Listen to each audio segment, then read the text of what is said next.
The news broke on a quiet Sunday morning. Harvard University formally apologized for its historical dismissal of Filipino English. The headline flashed across screens from Manila to New York. For generations, Filipinos had been told their English was broken, their accents mocked. The apology was a validation for millions. Harvard's statement acknowledged its role in linguistic prejudice and promised action. It all began with Dr. Alistair Finch, a Harvard linguist whose journey to the Philippines changed everything. Filipino English was no longer a punchline, it was a point of pride. The world would never look at English the same way again. Dr. Alistair Finch was a man of rigid rules, a defender of the Queen's English. From his Harvard office, he saw English as something to be preserved, protected from what he called the erosion of standards. His books and lectures set the benchmarks for proper English. In his latest paper, he singled out Filipino English as a pigeonized variant, a collection of errors, not a legitimate dialect. His work influenced educational bodies that sought to correct Filipino English. Finch wasn't malicious. He believed he was upholding excellence. But a new generation of linguists challenged him, arguing for a pluralistic view that recognized world Englishes. You can't understand a language from 8,000 miles away, a young professor told him. You need to go there, listen to the people. Skeptical but committed to academic integrity, Finch planned a trip to the Philippines. He intended to gather evidence to support his thesis, to record errors and inconsistencies. He packed his bags, his audio recorder, and his convictions. He was heading to Manila as a judge, not a student. He was confident he'd return with proof to silence his critics, but the journey would silence the skeptic within himself instead. The stage was set for a confrontation, not with others, but with his own beliefs. The trip would change everything, and it would start the moment he landed. Dr. Finch stepped out of the Manila airport into a wall of heat and noise. He hailed a taxi. To the Peninsula Hotel, please. The driver, Mang Lito, replied in fluent English. Of course, sir. Welcome to Manila. You speak English very well, Finch remarked. Mang Lito chuckled. We learn it in school. It's one of our official languages. Throughout the ride, Mang Lito discussed Manila's history and his daughter's dreams. Finch realized Filipino English was not broken, it was alive. The journey had only begun.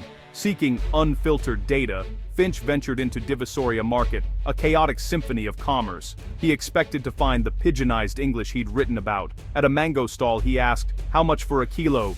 Aling Rosa, the vendor, replied, "Sir, for you, a special price.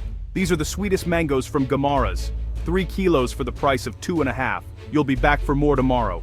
Her pitch was persuasive, her grammar complex. Finch moved from stall to stall, hearing vendors explain technical specs, describe fabrics, and negotiate deals, all in fluent, expressive English. They code-switched with Tagalog, not out of limitation, but as a display of bilingual dexterity.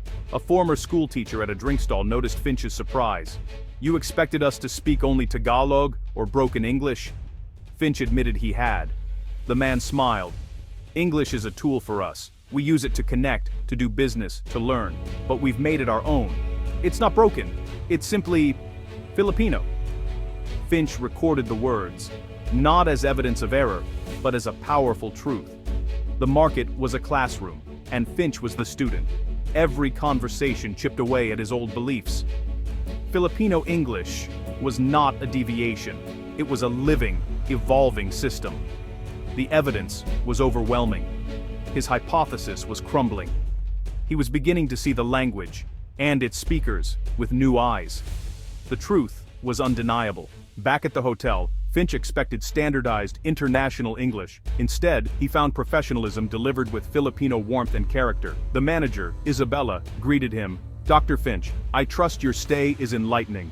Over coffee, he asked about the hotel's language policy. "We train for clarity and politeness," Isabella said, "but never ask staff to erase their identity. Our English is part of the experience." The staff's English was impeccable, yet authentically Filipino. The concierge gave directions with vivid anecdotes. A housekeeper discussed Filipino poets writing in English. She argued Filipino English allowed for unique emotional expression. Every conversation was a lesson, chipping away at Finch's certainty. He reviewed his notes, transcripts from taxi drivers, vendors, hotel staff. He had come to find flaws. Instead, he found a complex, living language. His entire framework was wrong. Filipino English was not a broken version, it was a powerful system in its own right. The realization was both terrifying and liberating. Sensing Finch's crisis, Isabella suggested he attend a debate at the University of the Philippines. The topic: resolved.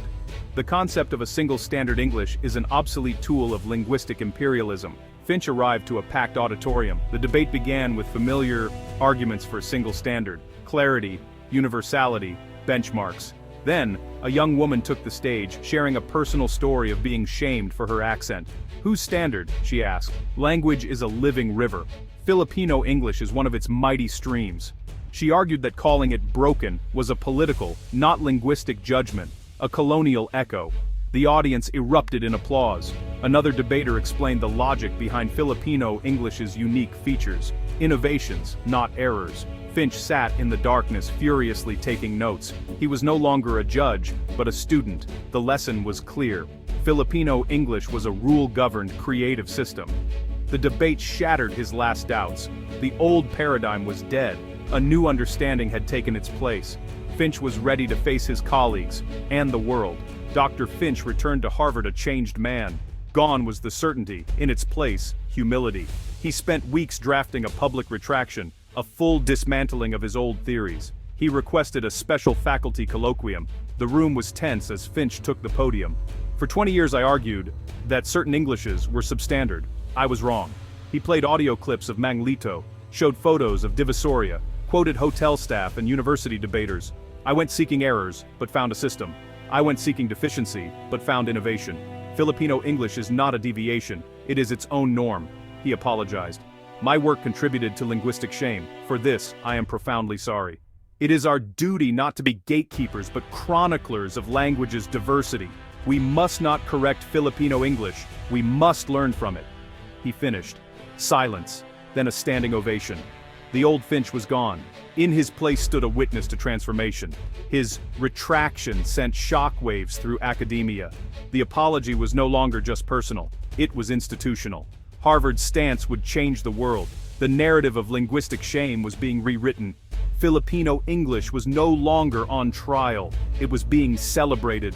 The world was listening. Finch's retraction went viral, sparking a global conversation. News outlets covered the story of the Harvard linguist who renounced his life's work. When Harvard issued its formal apology, the story exploded. Where Filipino English pride trended worldwide, other universities re-examined their linguistic programs. Oxford launched research into Southeast Asian Englishes. Sydney revised teacher training to include Filipino English. Textbooks shifted from correct versus incorrect to a descriptive approach. In business, Filipino call centers found new pride. Companies marketed their workforce's unique strengths. The apology challenged old biases about professional accents. Filipino English was admired for its efficiency, warmth, and creativity. Conferences and journals dedicated special issues to the topic. Finch became an unlikely hero for progressive linguistics. His journey gave others courage to challenge dogma. The idea of a single, monolithic English standard was finally being dismantled. Nowhere was the impact deeper than in the Philippines. For generations, linguistic shame had permeated the culture. Harvard's apology became an antidote, giving Filipinos permission to feel pride. In classrooms, teachers celebrated Filipino English as a dialect to be understood, not fixed. Students spoke up with confidence. The national conversation shifted. What makes our English unique and powerful? Social media became a festival of linguistic pride. Influencers explained the logic and history behind Filipino English. The discourse was about celebrating an internal standard. Dr. Finch's story became a modern fable, a skeptic who came to judge but stayed to learn. The message was clear. Language belongs to its speakers. Filipino English now stands proudly on the world stage, not as a flawed copy, but as a vibrant, legitimate force. A language is defined not by its history, but by the voices of its living speakers.